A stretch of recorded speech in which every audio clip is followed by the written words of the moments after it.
Saya akan tunjuk macam mana cara untuk menggunakan mini printer ni untuk kita print resit apabila kita buat transaksi top up dan pembayaran bil. Untuk mini printer ni boleh guna dengan telefon, boleh guna dengan telefon ataupun boleh guna dengan tab.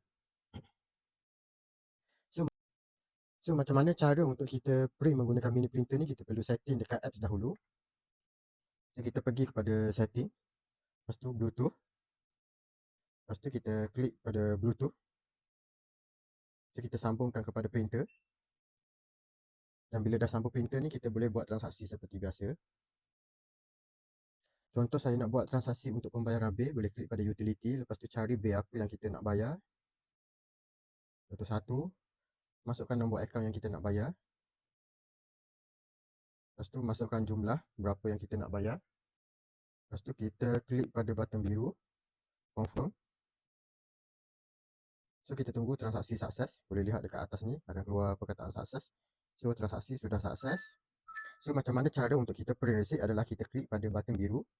Dan kita boleh, katakan kalau kita tak beli mini printer ataupun kita tak beli mesin top up, kita boleh share receipt kepada customer. Tapi sebab saya ada mini printer, so macam mana cara untuk kita print receipt adalah kita klik pada print receipt. So akan keluar receipt untuk pembayar bil yang saya dah buat. So kalau katakan customer dia hilang receipt bil ni, kita boleh print semula, kita just klik saja print. Menggunakan mesin top up pun sama saja, kita pilih produk apa yang kita nak bayar, lepas tu kita masukkan nombor akaun semua. Masukkan nombor akaun. Lepas tu kita klik, kita masukkan jumlah, lepas tu kita klik warna biru untuk buat transaksi.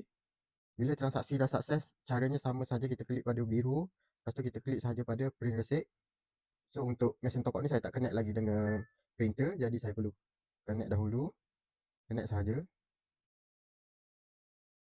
So kita back semula, just klik sahaja print. So dia akan terus keluar dekat receipt ni. Sama juga kalau katakan customer dia hilang receipt, dia nak semula receipt, just klik saja print. So dia akan keluar semula.